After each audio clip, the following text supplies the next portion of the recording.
Muhterem efendim, Kur'an ayı da denilen Ramazan-ı Şerif'te Cenab-ı Hakk'ın yüce kelamına karşı yoğun bir teveccüh oluyor.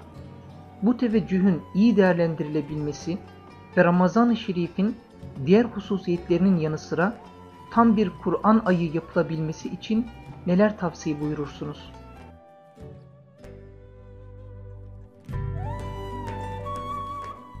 Bu Kur'an-ı Kerim'e hani indiği gün itibariyle o günün içinde saygı duymak, Kur'an'ın mahfazasına saygı duymak, almak, öpmek, onu başımıza koymak çok yaygınca mıydı? Fakat sahabe-i kiram içinde bile, tabi'in kiram efendilerimiz içinde bile böyle yapan insanlar vardı bunu. Öpüp başıma mesela İkrime tabiinden önemli bir imandır.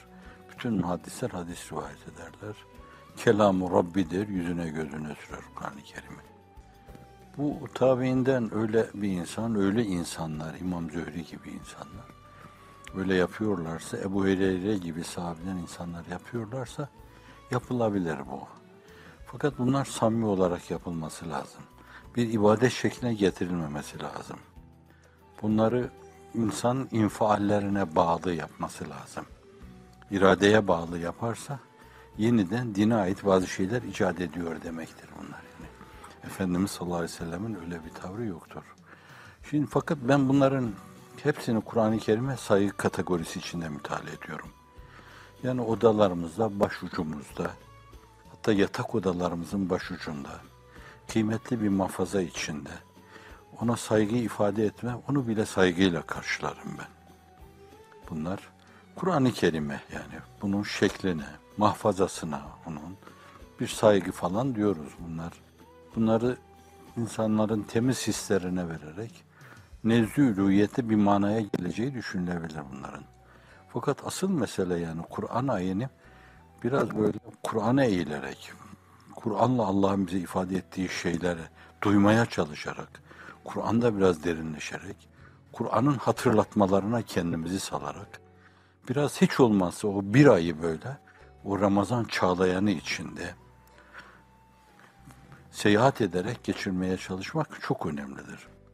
Bunun için de mukabele Efendimiz'den kalma bir şeydir. Yani Cibril-i Emin'le mukabele yapıldığı için hususiyle Efendimiz sallallahu aleyhi ve sellem mekan değiştirdiği sene 2 defa Cibril-i Emin'le o mukabeleyi yapıyor. Yani bu da o meselenin çok önemli olduğunu gösterme adına bizim için çok önemli bir referanstır. Yani Efendimiz bir kere daha gözden geçiriyor. Cibril o mevzuda hakemlik yapıyor. O ben getirdiğim gibi doğru getirdim mi? Efendimiz de sallallahu aleyhi ve sellem senin getirdiğini ben doğru aldım mı? Gel hele birbirimize karşı birbirimizi test edelim burada. Şeklinde anlayabilirsiniz, algılayabilirsiniz bu meseleyi. O yönüyle çok önemli. Mukabele yapmak da çok önemli. Fakat hani o toplum bu meseleyi yapıyor idiyse dilleriydi onun. Anlamadıkları yerleri defaatle Efendimiz'e sormuşlardı.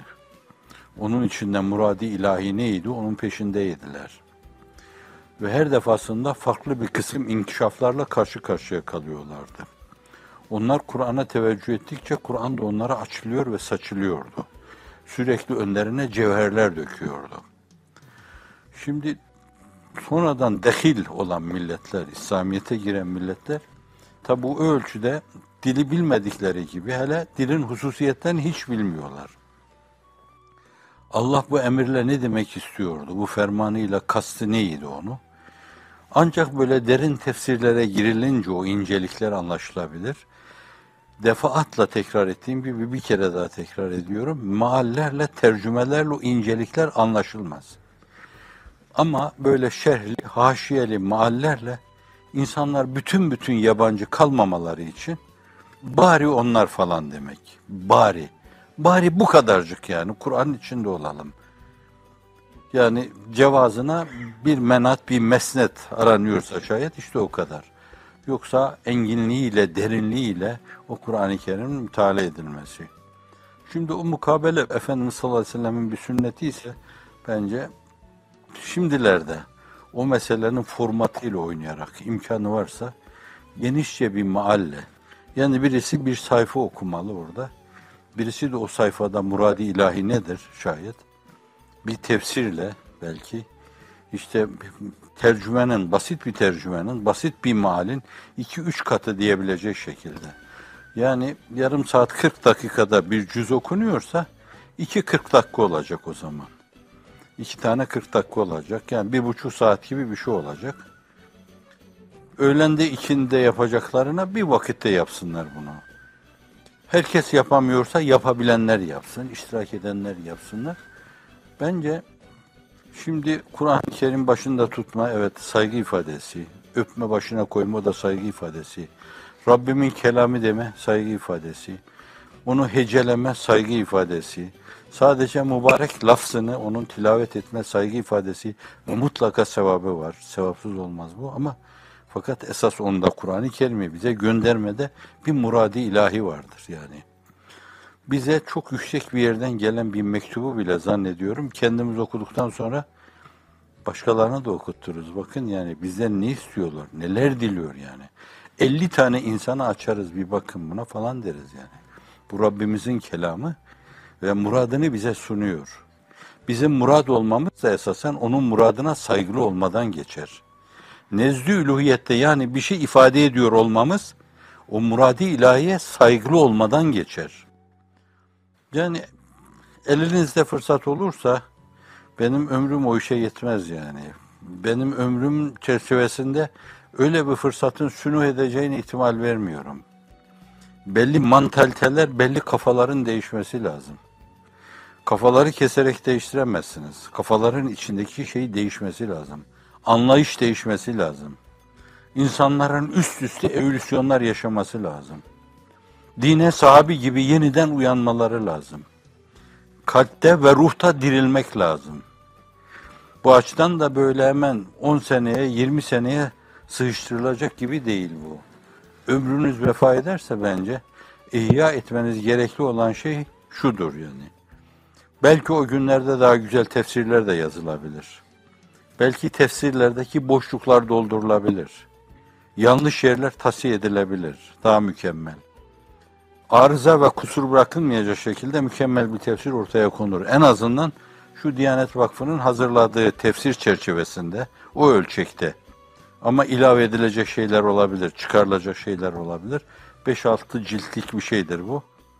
Kur'an-ı Kerim'i Ramazan'da Kur'an-ı Kerim'e yönelirken Erzurumlar yumulma tabiri de korlar. Bir şeyin üzerine kemale hassasiyetle eğilme, konsantre olma bir yönüyle yoğunlaşma mevzuunda söylerler bu işe.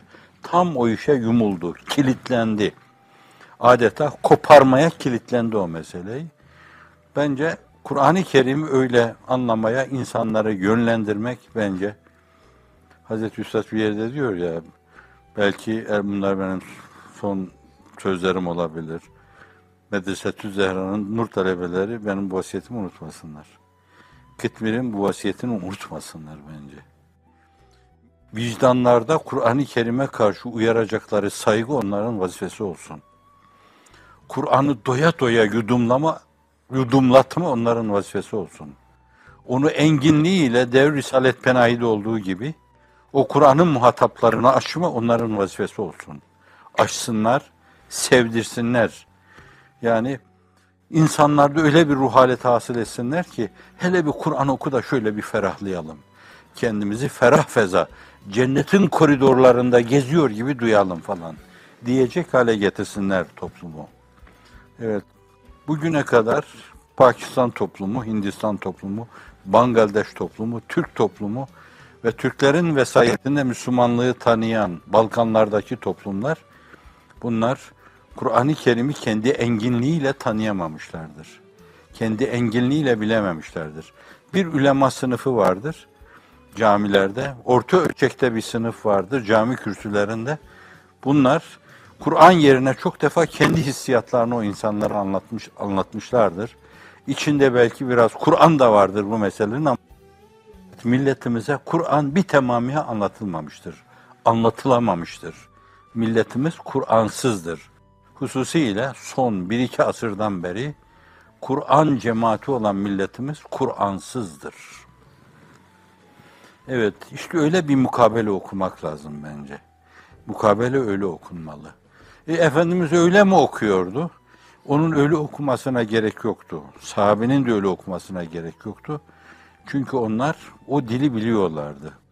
O dil içinde Kur'an'da kullanılan idiomları çok iyi biliyorlardı. Deyimleri çok iyi biliyorlardı. Bilmedikleri bir şey varsa öyle bir merak vardı ki, ya Resulallah bu ne demek falan diyorlardı. Bundan ne anlamalıyız diyorlardı.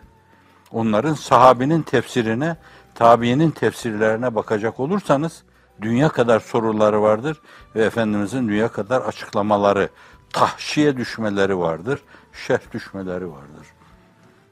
Bu itibarla da onların bizim bugün muhtaç olduğumuz şekilde bir mukabele ihtiyaçları yoktu. Şimdi Ramazan Kur'an ayıdır bence. Ramazan'da Kur'an'a saygımızı bu üst seviyede eda etmeye bakalım yani imkanı varsa. Bitiremeyiz belki de fakat çok aklımdan geçiyordu ki yani Kur'an-ı Kerim böyle sabahları burada okuduğumuz gibi ama genelde İmam Hatipli ilahiyatlı arkadaşlar olduğundan belki bir nebze anlıyorlar ama fakat onlar da o meseleyi böyle maksudun bizzat yaparak Kur'an-ı Kerim'i okumadıklarından dolayı yine mazmun ve mana kapalı kalır. Yani sadece Kur'an okuyorum diye olur. Esas derinliklerine inme mevzu. Yani Ramazan yetseydi böyle alsaydık elimize büyük bir tefsir. Bu tefsirle beraber onu okusaydık öyle bir mukabele olsaydı yani. 10 kişi içinde, 20 kişi içinde öyle bir mukabele olsaydı bence muradi ilahi, makasıdı sübhaniyeyi bir kere daha gözden geçirdik. Onun manen bizim ruhlarımız üzerindeki tesiri onu benim kestirmem, ifade etmem, söylemem, bir kalıba sokmam mümkün değildir. Onu Allah bilir, onu hüşyar vicdanlar bilir. Atalarımızın bir sözü var. El adatu la tutrek. Adetler terk edilmez. Ve başka bir söz daha var. Terkül adat minel mühlikat. Adetleri terk etmek helak eden şeylerdendir. Yani toplumda o peşi peşine olması gerekli olan evolüsyonlar, o ruhi kalbi tekamül gerçekleşmeyince onu bütün topluma kabul ettiremezsiniz. Dar dairede bugün, yani Hazreti Pir nasıl kitaplarını okutturmuş böyle bir araya gelerek, dar dairede böyle güzel bir şey başlatılabilir. Öyle açıklamalı bir meal olabilir. O açıklamalı meal okunurken de ona ilave edilecek şeyler de o arada konuşulabilir, söylenebilir. Yani burada şu hususta zuhur olmuş, bu husus atlanmış yani. Burada şu denebilirdi. Burada hele getirin bir de şuna bakalım falan denebilir yani. Bir müzakere ediliyorsa, ha ne olur yani siz bir cüzü 40 dakikada okuyordunuz arz ettiğim gibi. Bu defa 2-40 dakikada olur yani 1,5 saat, 1,5 saat Ramazan-ı Şerif'te bu işte meşgul olmuş olursunuz.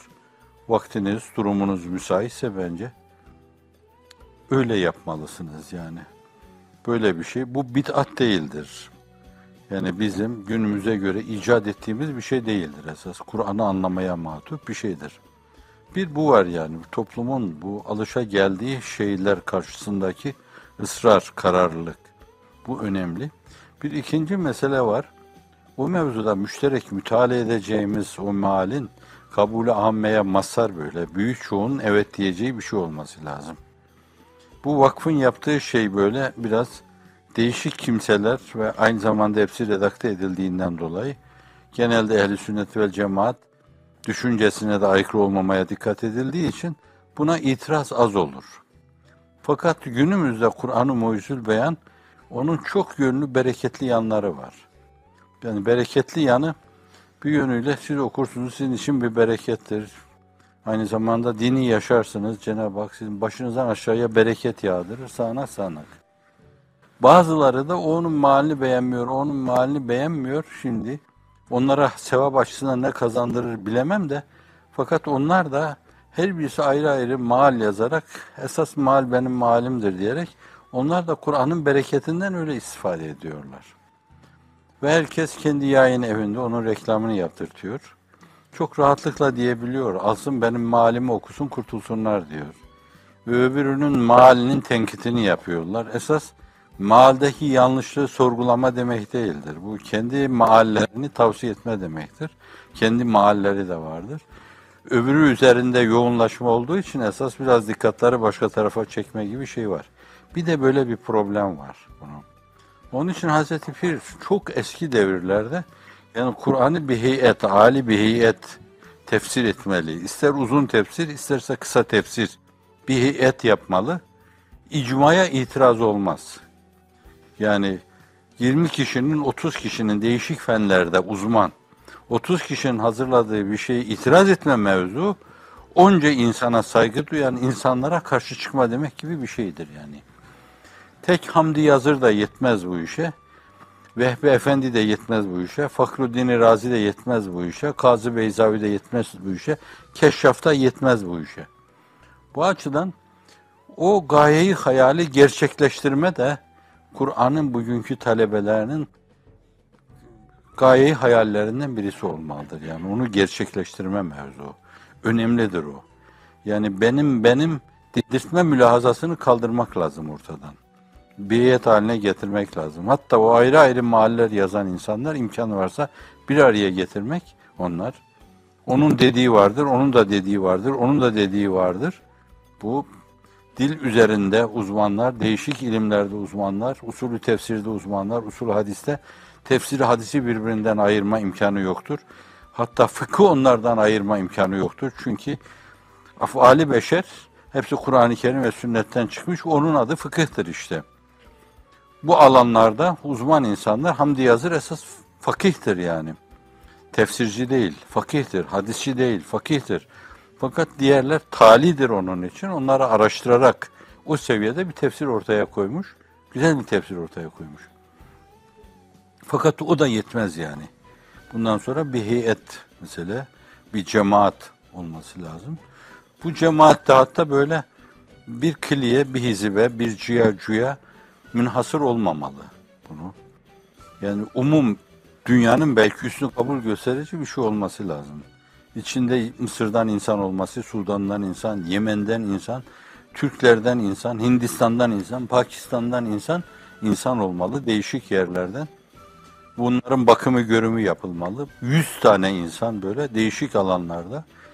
Hatta modern tefsir adına da meselede açıklık bırakmamak için modern ilimlerde uzmanlaşmış insanlar, tıptan fiziğe, fizikten kimyaya, ondan astronomiye kadar, antropolojiye kadar, jeolojiye kadar değişik alanlarda uzman insanların da düşünceleri alınarak en azından birer işaret nevinden modern yorumlara da onun içinde yer vermek suretiyle söz kesen ister böyle açıklamalı bir maal deyin, isterse bir tefsir deyin, söz kesen bir son eser ortaya koymak lazım. Ha siz son eser derseniz, arkadan bir 50 sene sonra dünyanın ömrü varsa, gelen bir heyet yeni bir şey teşkil eder, onlar da yeni bir tefsir yazarlar. Ve Ramazan-ı Şerif'te el kitabı olması gerekli olan da odur. İnsanlar almalı, onu okumalılar. Kur'an'ı kendi kendine okuyabilir ama almalı, onu okumalı. Yeniden bir kere daha Rabbimizin bizden istedikleri ve bizim onun karşısındaki sorumluluklarımız, vazifelerimiz, onun hakları bizim vazifelerimiz bir kere daha gözden geçirilmeli. Yenilenmiş bir ruhla insan öyle bir Ramazan üzerinde, öyle bir Ramazan yaşama üzerinde yoğunlaşmalı. Terminolojiye giren tabirle ifade edeceksek, Kur'anlaşmalı, Ramazanlaşmalı, tas tamam müminleşmeli bir insan. Ancak o sayede olur. Allahu alem. Usule dair, ubudiyetimize dair, ibadetimize dair, ibadet derken Allah'a karşı kulluğumuz, o ubudiyet de esas işte yaptığımız onun mabudiyetini kabullenme demektir yani. Bu kelime ile onun hakkını ve bizim de vazifemizi ifade etmiş oluyoruz. Evet. Şimdi bu mevzularda değişim olmaz yani bir namaza müteallik meselelerde, bir oruca müteallik meselelerde değişim olmaz. Fakat onların incelikleriyle yani namaz adına duymamız gerekli olan şeyler. Namaz adına yine namazla alakalı böyle temel bir kısım espriler. Kur'an'a baktığımız zaman görebiliriz. Çok basit insanların bile siz gördüğünüz gibi yani namazla alakalı farklı şeyler söylüyorlar. Yani siz namazı bir farklı şekilde algılıyorsunuz orada. Bunları görmezlikten gelmemek lazım. Oruç keza öyle yani. Selef bugüne kadar çok şey söylemiştir. Ama bir kere de İmam-ı Şafii Hazretlerini onun mübarek sözüyle hatırlayalım, hatırlatalım. Diyor ki seleften Allah razı olsun, ebeden razı olsun. Halefe yapacak ne kadar çok şey bırakmışlar. Oysa ki başımıza aşkın kitaplar yazmış bu insanlar. Ve dünya dolusu talebe yetiştirmişler bu insanlar. Div insanlar bunlar. Fakat halefe arkadan gelenlere yapacak o kadar çok şey bırakmışlardır ki.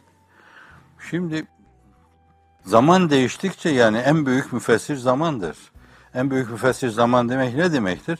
Zarfı zikredip de esasen mazrufu murad etme demektir.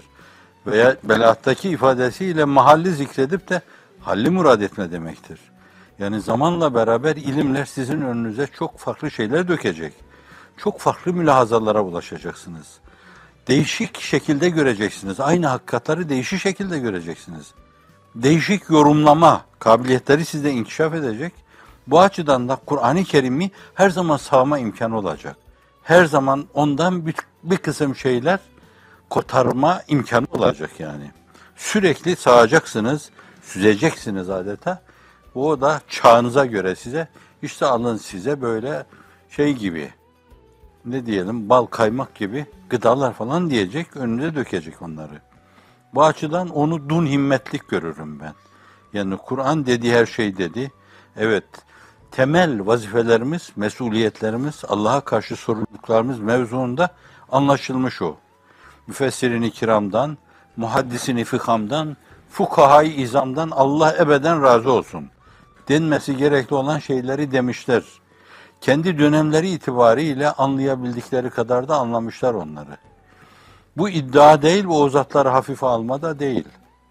Bence himmet âli, çıtayı yüksek tutan, ilme saygılı, aynı zamanda ulemaya da saygılı.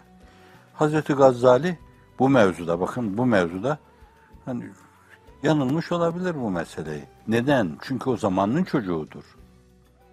O zaman içinde yaşadığı zaman onun için ne kadar insaflı olmuşsa işte o da o insaftan o kadar istifade etmiştir. Bu insanlara karşı saygıda kusur etmemek lazım. Fakat bir Ebu Hanife gelmiş. İmam Şafii kendisi diyor ki nazmında, fıkıhta diyor o bir yönüyle herkesin babasıdır. Ka hayati suhufi fi sahife diyor yani Ebu Hanife için.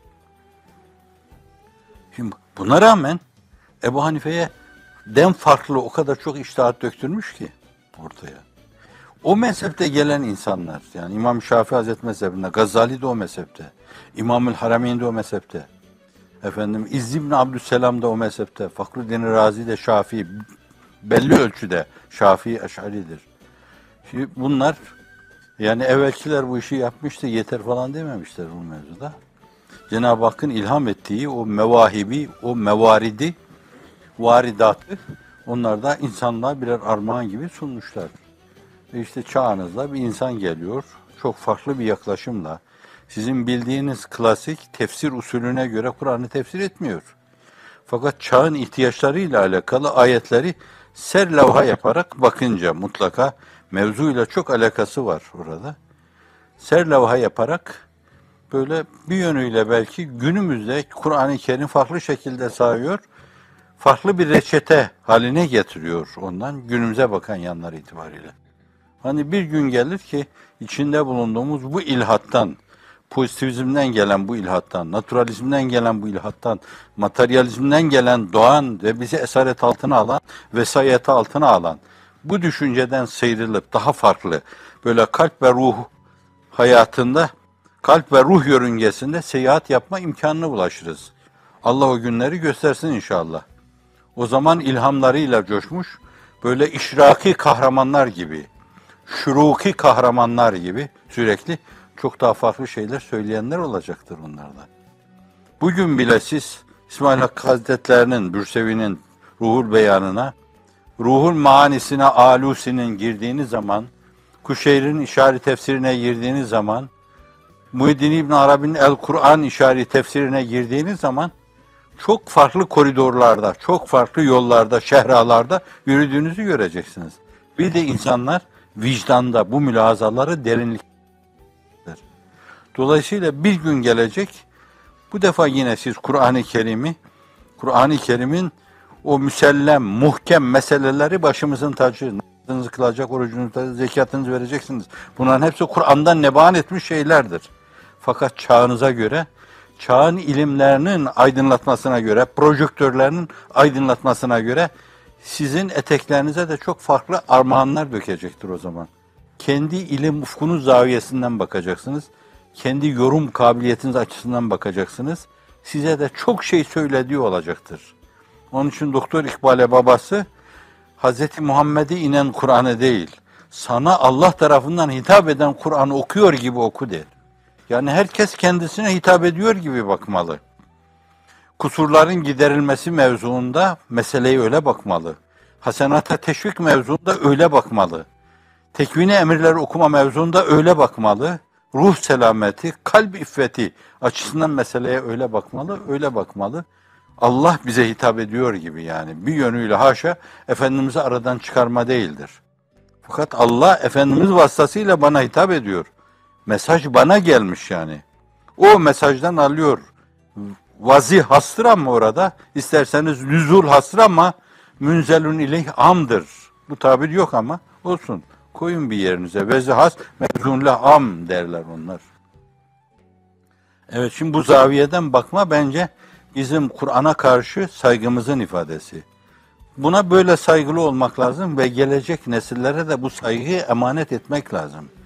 Bu mevzuda saygı kırılmaları, saygı çatlamaları Kur'an'a karşı bir kırılma, bir çatlamanın ifadesidir. Kur'an'a karşı saygımız olduğunu ancak onu her zaman sağmakla ortaya koyabiliriz. Her zaman. O her devrin insanına diyeceği şeyler vardır. Bunu bütün kalbimle inanıyorum. Ben bir kıtmirim, sizin kıtmiriniz. Fakat ona rağmen, ümmiyetime rağmen o Kur'an-ı Kerim her bakışımda bana çok farklı şey ifade ediyor.